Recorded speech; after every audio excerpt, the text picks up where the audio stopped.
So my background is in video production. I started as a video editor and animator many, many moons ago and worked my way up through the studio pipeline. So started at smaller studios and then got to work on bigger studios and work with bigger brands and got into a directorial position. And then I had this really wild opportunity to go work for a startup. There was a company called Root Insurance that at the time was a Series B, 100-person little startup that was looking for somebody to run their video department. And I had worked with them before. They were a client of ours. And I really liked the product. I really liked what they were doing and figured I really want a little bit more strategic opportunity to see behind the curtain rather than just seeing what the briefs are and then making the video and then it goes into the void and I have no idea what happens. I'd love to get more insight into the process and see what happens.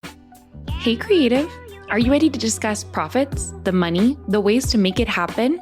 The Profitable Creative Podcast is for you, the creative, how you define it. Videographers, photographers, entrepreneurs, marketing agencies, you get it.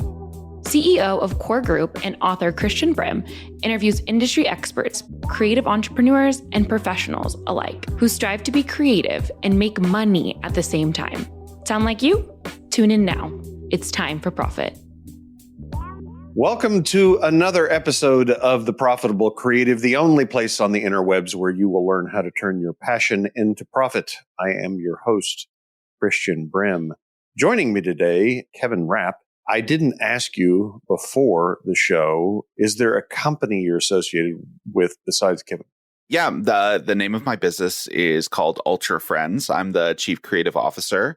We're a creative problem-solving company. I love that. Ultimate Friends, right? Ultra Friends. Ultra Friends. Okay. So how'd you come up with that name? Okay, so my business partner is a former design director at Twitter. His name's Travis McCleary. And he and I are ultra level friends. And we were playing the game Pokemon Go. And when you share gifts with people, you enhance your friendship status.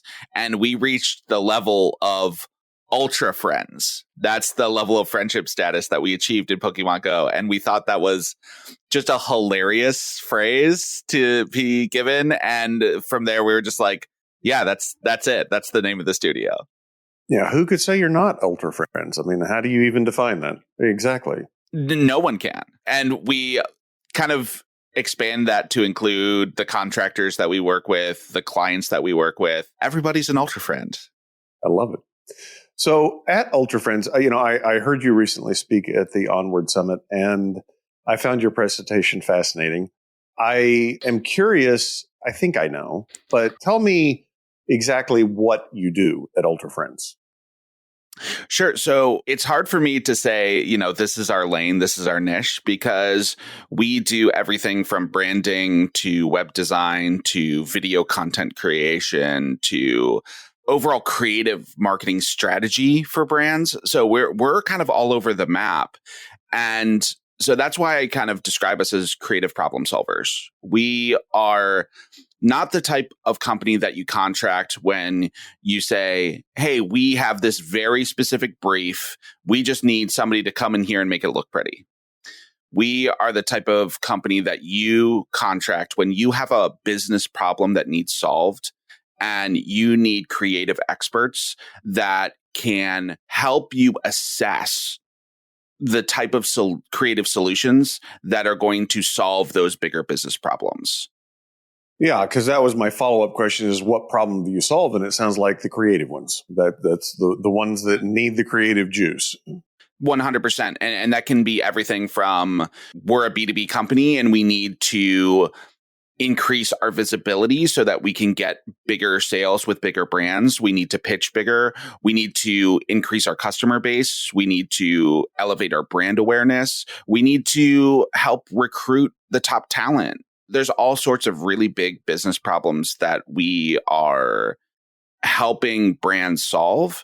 And I think by focusing on not just what is the creative, what is the concept, we're really diagnosing the problems that these businesses have and how creative can be a huge lever that they can pull in order to solve some of the biggest problems in the business. You're a physician. Yes, that's a great way to put it, is that you can take somebody and just say, you can go into a doctor's office and say, hey, I need this exact medicine for this exact the problem, right, that I'm facing. But right. A good doctor isn't just going to go, okay, well, you asked for this pill, so here it is. A good doctor is going to say, well, let's really get to the root of the problem here. What are your symptoms? What are you seeing? What are you experiencing? And what would be a healthier lifestyle for you? And then let me actually diagnose what the real problem is. And then I can come up with the right treatment to get you to a healthier lifestyle. And that's interesting. I've said this on the show a couple of times, but I think that professionals in general, so I don't think just those in the creative spaces like marketing, but accountants, lawyers, I don't know about engineers. I don't talk to many engineers.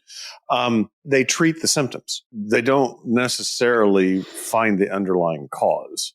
And I guess that's a decent business model because it's recurring, because if you don't ever solve the problem, there are always symptoms. Right. There's always symptoms. Right.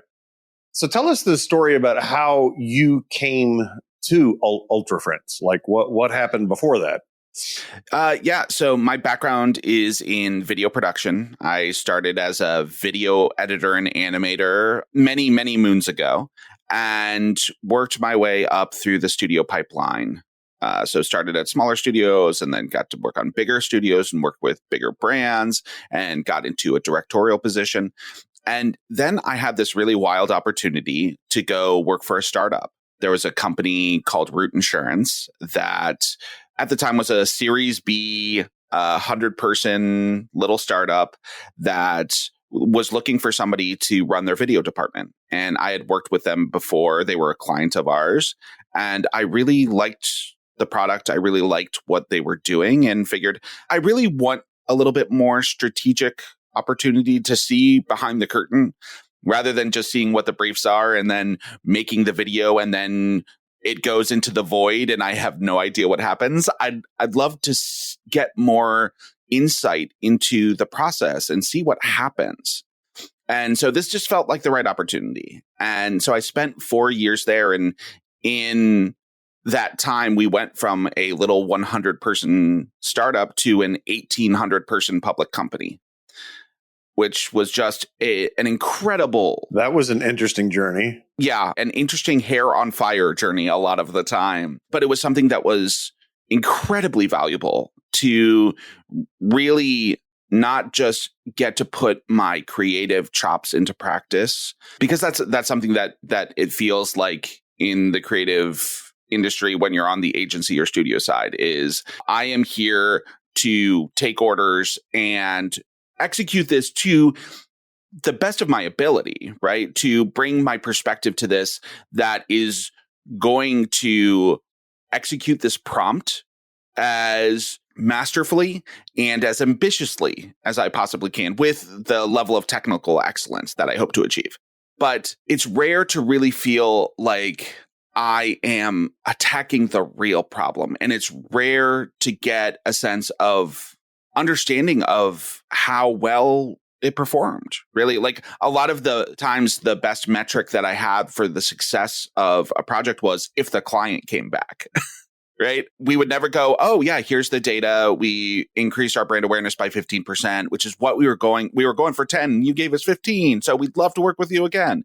We'd never get that data. It was just like, yeah, we liked working with you. So we're going to work with you again. And I wanted something deeper. I wanted to really understand the impact of what I do and get better at being able to apply my skills. And this was an incredible opportunity to do that. I really got to see the data behind the content I was creating. I got to see the true business impact of what I was doing. And I got to really see just how valuable creative truly is.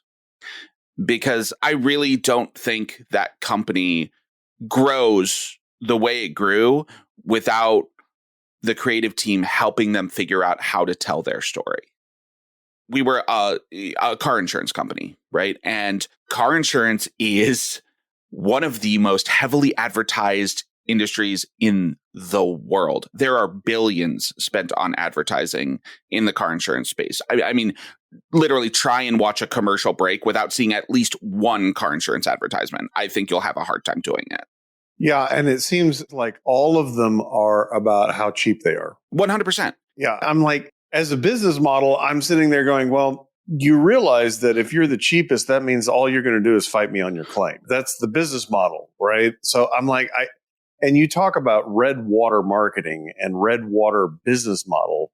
Not that that should surprise us, because insurance is a very old, very conservative industry, but it's like those are the people that could absolutely use the creative juice because no one else is doing it. And not only that, but it's a product no one wants. Yes. Right? Like, it's not a thing that you desire to buy. It's a bill, right? It's an expense. It is something that I am legally required to have in order to drive in the state of Ohio, right? It's not something that is desirable. And so a lot of the times, the things that you can advertise on are price, or you can advertise on brand. And that typically is just like humor, right? Like, I'm going to put a rejected SNL sketch up on the TV, and you could swap out the logos at the end, and you really don't know the difference between who's what, because they're trying to make this thing that is really kind of dull and an abstract concept that no one actually wants desirable. So how did you approach it at Root? So the way we approached it is we really had a differentiated product in the market, which is very difficult. And one of the hardest parts of building a differentiated brand is having something that is unique in the market. So Root was a car insurance company that developed a smartphone app that measured driving behavior. So the app, through the sensors in your smartphone, could measure how hard you brake. It can measure how often you're picking up your phone while you're driving. And so it can measure the behavior that is most likely to cause car accidents. And guess what? That tells you more about how likely you're to cause an accident than your credit score, which is how car insurance is already currently priced. It is mostly entirely based on demographics, right? And so they made driving behavior the number one factor in your pricing model. Yeah, I want to pause there and say that I think the credit score, there is no correlation to your driving. It is simply, if you have a higher credit score, you're a more profitable customer for them. So it was nothing around the risk element. It was really around the profitability. So I'm sorry, go ahead. Elements like zip code and credit score do not tell us anything about your driving ability. They tell us how poor you are or how rich you are. That is what they tell you. And so those factors being utilized tend to penalize people from marginalized communities. To put it very reductively, car insurance can be a tax on the poor. And so building this product that was designed to benefit people from marginalized communities, that was designed to provide a fairer experience in the car insurance industry, gave us something really powerful to build a brand around. It gave us this opportunity to really say something meaningful in a space that is often very devoid of meaning.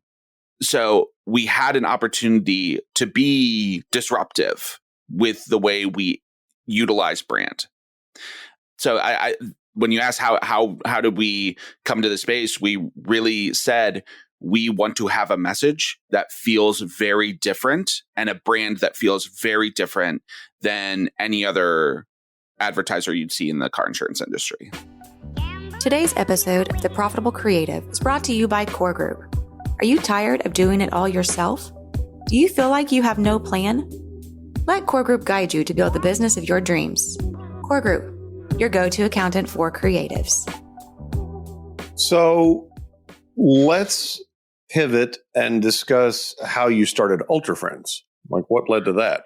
Sure. Yeah. The experience of working at Root taught me so much. It really gave me a completely different perspective than what I had about the value of creative work since I started my career, right? In my opinion, prior to joining that company, the craft was the value of what I did, right? My creative perspective, my ability to channel a brief into something that was beautiful and eye-catching and creatively ambitious was what I had to offer. And that was the thing that was unique about me.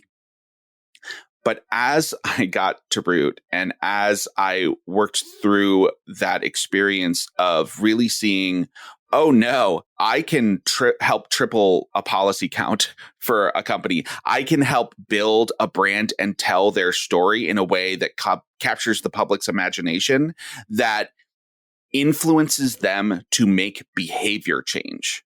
That is magic. That is something that is incredibly powerful. And it taught me that what we do is so much more valuable than I have ever given it credit for. Yeah, and I think what you're saying right there is the money shot. This is true for all professional services, but creatives specifically is they get caught up in the skill without understanding the impact. And, like I'll take it over to our industry. Accounting, another highly sexy and interesting industry, not unlike insurance. Everybody loves to pay for accounting, right? It's their favorite. It's their favorite. It's right up there with going to the dentist. You can be incredibly good at your skill, debits and credits and reconciling and knowing your tax code and all this other stuff, but really have no clue what impact it has on the business owner, the client, right? And until you understand the impact that you can have, and probably more importantly, the impact that the business is looking for, like what problem are they looking to have solved, you really can't extract great value. You become a commodity, just like insurance, right? And it's just like, what's the cheapest? I'll buy that. And unfortunately with accountants, because they're analytical and that's the way to think, that it's often hard for them to move into that space of really understanding, getting to know the customer and understanding what business problem they're trying to solve. But it translates across all these industries. And I think the entrepreneurs in these professional services really have to get out of that skill mode. They got to get out of that space. To bring that back to a place of creative, so many websites of creative studios or freelancers often sound the same, right? You can go to a lot of different websites and you'll see we're award-winning storytellers that are passionate about our craft, right? Like we could probably write the agency bio like right here and you'd see it in 100 different studios that almost word for word the same language. But storytelling isn't inherently valuable, right? But we're so convinced that it is because it's the thing that we care about. It's the thing that it's what got us into the industry in the first place, because we want to tell stories.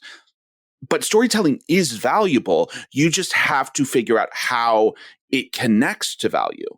Like, for example, do you understand the unique storytelling mechanisms that are required for social media in order to stop the scroll and keep people's attention past the skip ad button? Because that is valuable. Yes. And I'd even say, what story are you telling, right? Because that is it a story somebody wants to read? That's right. Yes. Yeah. Knowing the right story to tell and knowing the right levers to pull in that story in order to alter the behavior of your audience, that is value. That is something that leads to tangible business impact. And I think so many of us get hung up on our contribution that we don't follow the thread of how that contribution leads to tangible value. And that is the line that you need to be able to draw in order to be able to properly communicate who you are and what you do. Okay, so I didn't quite get the answer. Well, I think I cut you off. So go ahead and finish the story. Yeah. So that was probably the biggest realization of my career, is understanding the value of what I did. And for a while, my thinking was, wow, I've built a really great department inside an insurance company, right? I built a video department from the ground up. And then eventually I started to measure the impact of what I did. And I started looking at the systems that I'd built in the company. I'd started to look at how I'd built inefficiencies, and I started to assign dollar values to what I did. And after doing some math, I came to the realization that in cost savings, I was saving the company $5 million a year in production costs, just by counting how I was building things. And then I would look at the back end and go, oh, we're also creating hundreds of millions of dollars in value. And so I started to realize I didn't just make a really great department. I built a business model for how creative can impact companies. And there are a lot of other companies like this out here. And so I started to market myself and what I was doing. And I didn't know at first what that was going to look like. It may have been consulting. It may have been eventually I'll get another full-time gig. I didn't know what that was going to look like. But I started to market the impact of what I was doing and how I think about the work a little differently. And people just started coming to me and started to ask me to help them and said hey, we want what you did there for us. And from there, it just kind of continued to scale. It was just this me posting on LinkedIn every once in a while that eventually snowballed into building an agency.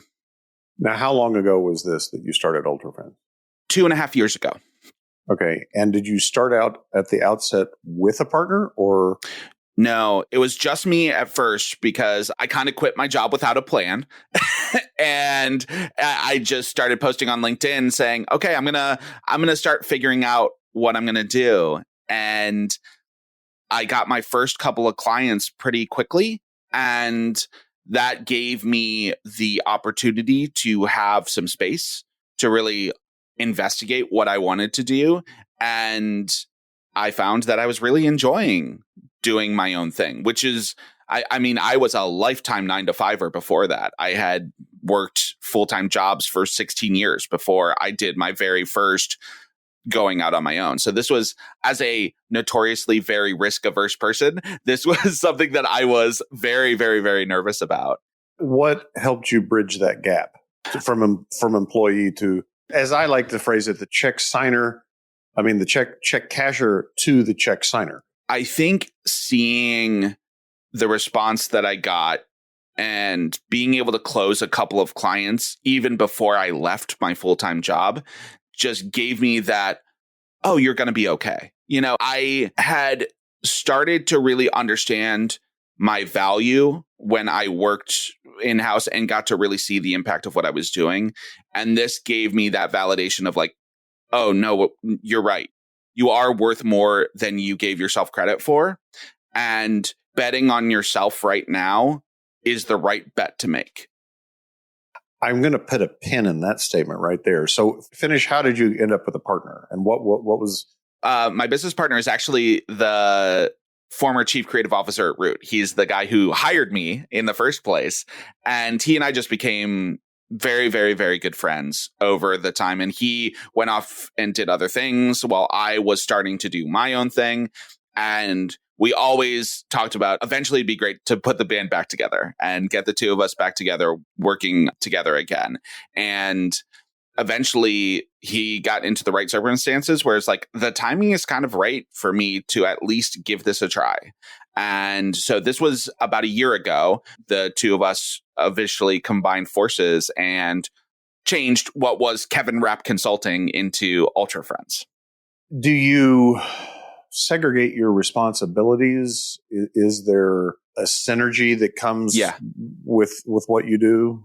Yeah, there's great collaborative overlap in what we do. My background is more in video production and marketing work, and his background is in UX design. So he's done a lot of website design and app product design. So he has more of a product background. And we both obviously have a lot of overlap in brand and have both done marketing and product. So there's lots of overlap there, but we have different perspectives that have nice harmony. And so we're able to lead different initiatives, but we offer kind of a well-rounded package together. So I want to go back to the pen. You said understanding the value that you created gave you the confidence to, I'm paraphrasing, to go and start your own. I think that a lot of creatives that may be contemplating starting their own businesses, and maybe some that are in business for themselves, struggle with that. Like I go back to when I did interviews for my book, Profit First for Creatives, I saw this underlying theme that there was this devaluation of creativity by the individuals, not like externally they were, but I think some of it is external. Well, we'll talk about it. Tell me what your thoughts are on that. So I think that there are systemic factors that devalue creative. I mean, we see it in the industry all the time. There are so many agencies that pitch for free in order to win business, right? And get that exposure, as you posted on LinkedIn today. Exposure bucks, right? People are paid in exposure bucks. People pitch in order to win business. And when I think about those types of pitches, the concept that resonates with an audience and motivates them to make behavior change is the most valuable thing that we have to offer. And when we pitch for free and offer up the most valuable thing that we have to offer for $0, of course, we're devaluing creative. Yes. And I will say that one, changing human behavior is the single most valuable thing you can do in business. Absolutely. Reiterate that, because human behavior is irrational. Incredibly irrational. And understanding that complexity is something that only another human can do. There's no technology that can replace it, right? Because even if you're really good at it, you might only figure it out 50% of the time. I don't know. I pulled that number out of my ass, but like. Absolutely. Yeah. Not everything is going to be a win. Human behavior is really messy. We make decisions emotionally and then rationalize it with logic, right? That's how humans make decisions. Exactly. That's 100% right. But then going back to your exposure bucks, I'm kind of a I don't know, quasi student of pricing. I just find the concepts fascinating in pricing. But I can tell you one thing, that if you don't charge, you automatically devalue what you do. I mean, no one can see value for what they do not pay for. I mean, that's just an axiom. It does not change. It does not change. And I think when you're setting off the relationship with that as your very first impression, of course, they are not going to value you as an equal partner. You are setting that relationship off in a way with a very mismatched power dynamic, which is how I think a lot of us get stuck in the trap of being order takers, because they don't truly value us as equals. Which is not the space where you deliver your most value as an order taker and producing whatever it is that the patient says they want, right? Your real value is as the physician to say, this is your real problem. Yes. So that's how I think systemically there are factors that devalue creative. And then I think we as creatives internalize that external devaluation and devalue it ourselves, because we are people who build a large portion of our identity from our work, because we are passionate about it, because we love it, and because it is a huge part of who we are. And so when we tell ourselves that we are worth less in terms of pitching for free, in terms of working for exposure bucks, when we say we are worth X dollar amount, we are telling ourselves, not just as workers, not just as employees, not just as artists, but as people, we are worth less. And that trickles in to every aspect of our professional lives and personal lives. Oh, we could do a whole nother episode on that. Hey, listeners, are you ready to turn your passion into profit? Then grab a copy of Profit First for Creatives. Click the link in the show notes to purchase a copy. And if you're not ready to make that full commitment, you can download a free copy of the first chapter. Check it out right now. Now, I think about my daughter is a figurative, and I had her on the show and we had this discussion, but I remember she had several years ago a painting that she had posted, and it went viral on TikTok. And at that time, she was selling prints, and she got so overwhelmed with orders. And I was like, what, you turn it off. Like, if you can't meet the demand, right? But the fascinating thing was, and the salient point here is that she got a lot of negative feedback on TikTok from what she'd posted as well. And I told her, I said, well, as her father, not as a business advisor, it was, well, if you're going to play in that realm, you're going to get both, right? And you either have to absorb all of it or ignore all of it. You can't pick and choose, right? But it is deeply personal. And that's what I really wish we had time to dive into the personal aspect of it, but I want to stick on the business for now. And then as we were, but part two, there's always part two. Yes, we can have you back on the show. So the compelling thing I was thinking of is what about? I'm just going to throw this idea out here. What about a marketing agency to marketing agencies? I mean, it's so needed. Because the thing is, I'm thinking here is that marketers don't even really understand what their real value is and how to communicate that to their customers, right? Or potential customers. That's right. What do you think of that? I think that... Are you going to start a business with me? Shall we start a...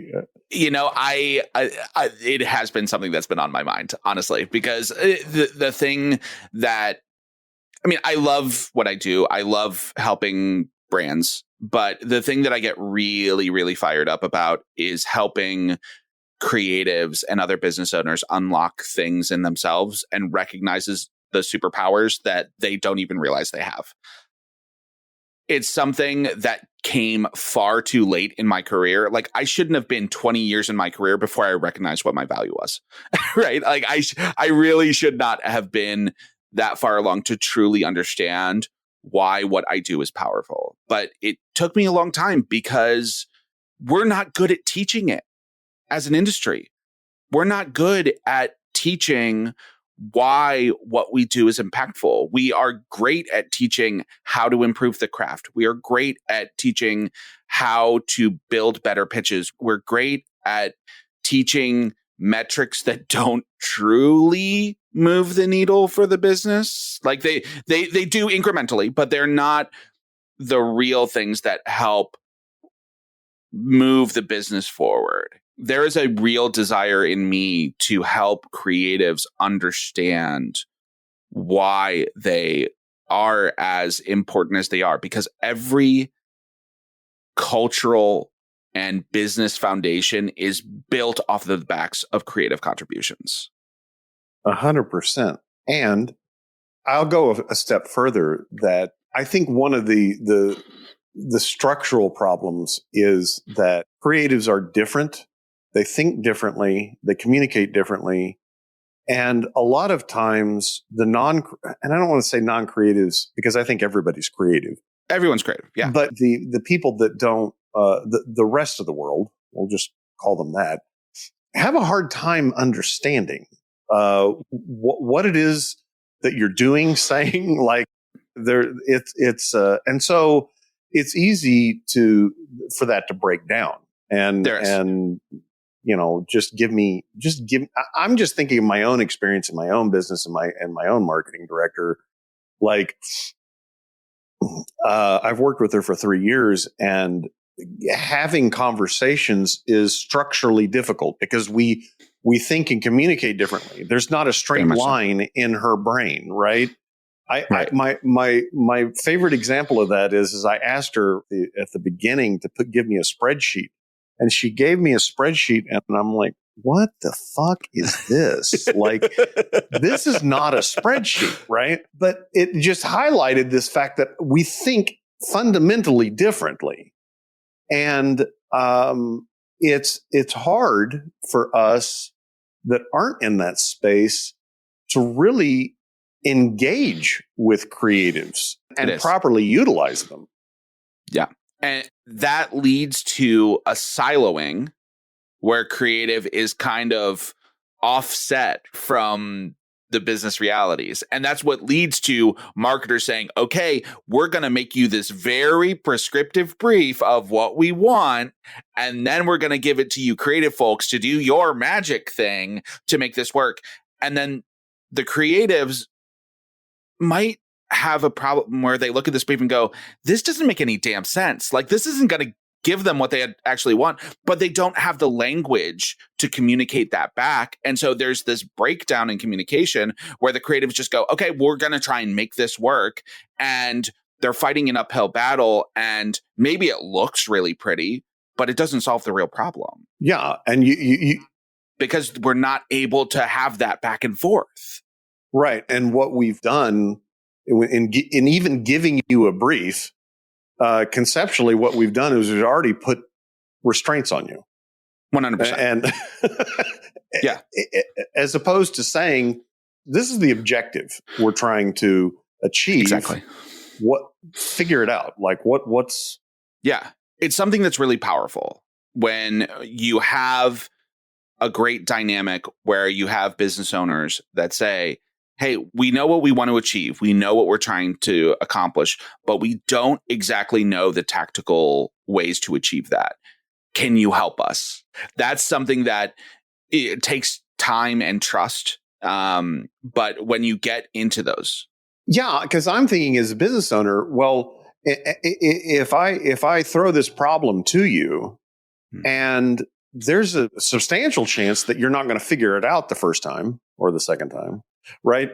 That's a risky thing. Like but to me, the potential solution is worth the risk, because the alternative is just that incremental changes that you're talking about, which we know aren't going to really move the needle.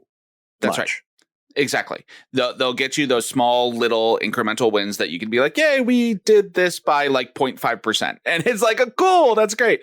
But if you want true innovative change, you absolutely need to trust your partners. And the way that I help facilitate those conversations is that I've stopped using language like concept when I'm telling people what I want, because to me, a concept feels really rigid.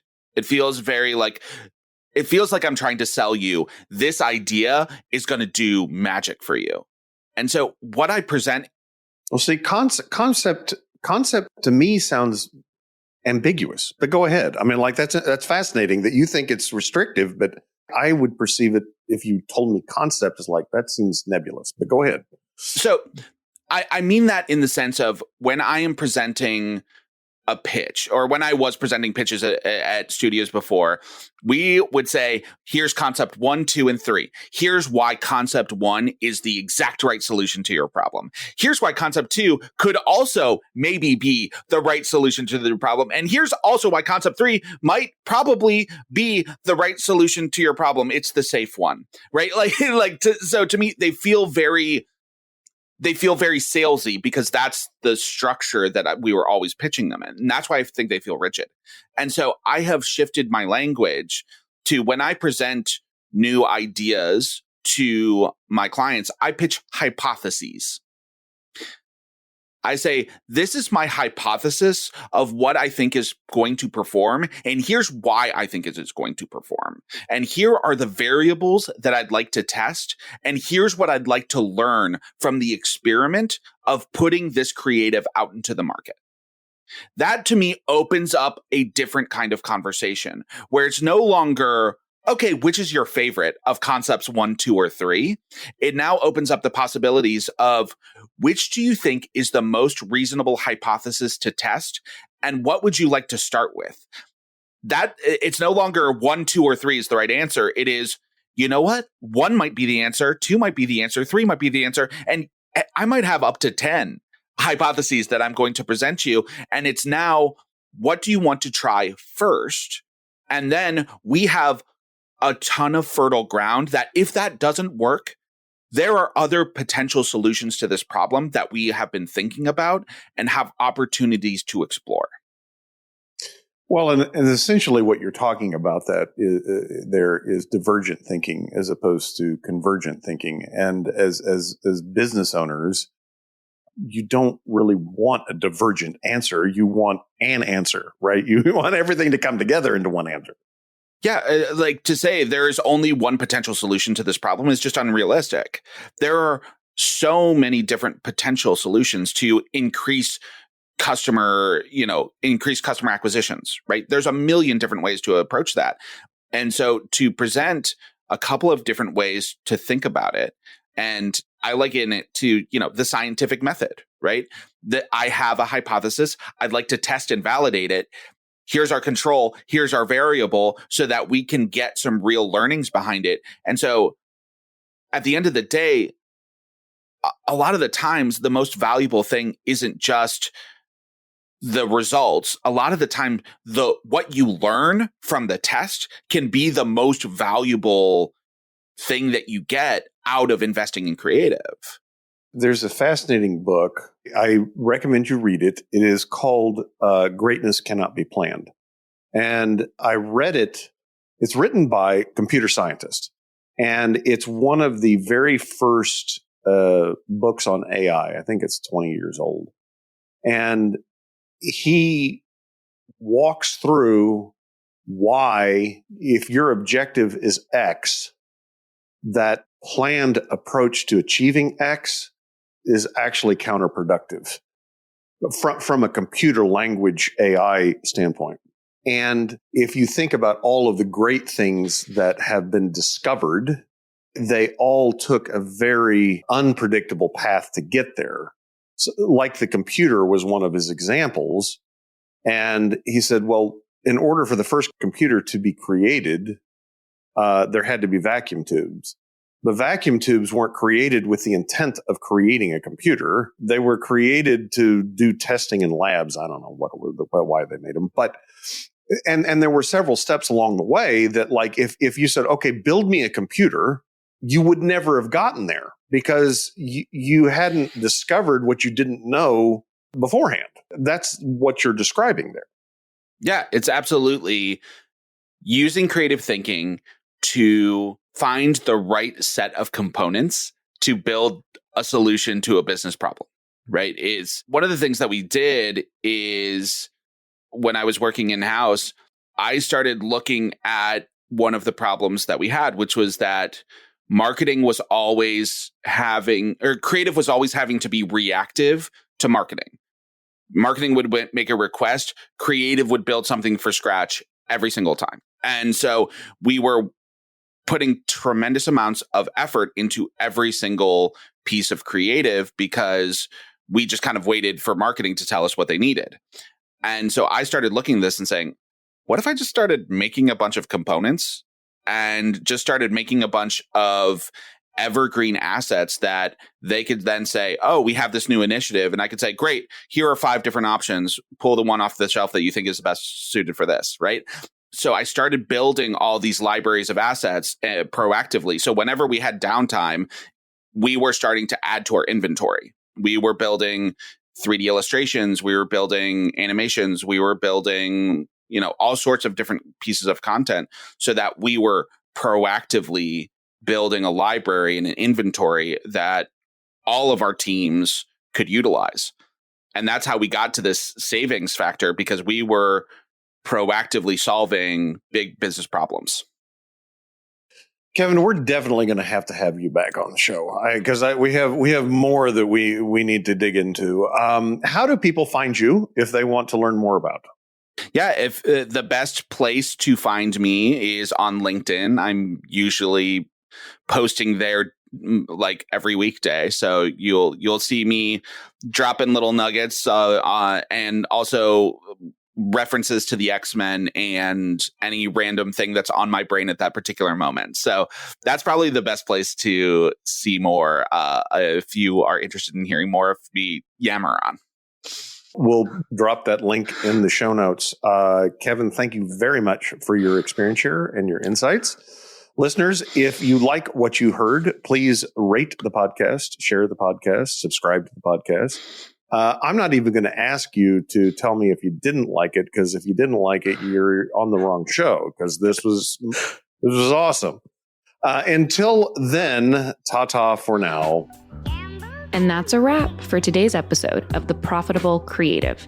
Until next time, you money lovers. And don't forget, Profit First for Creatives is live via Amazon. Link below.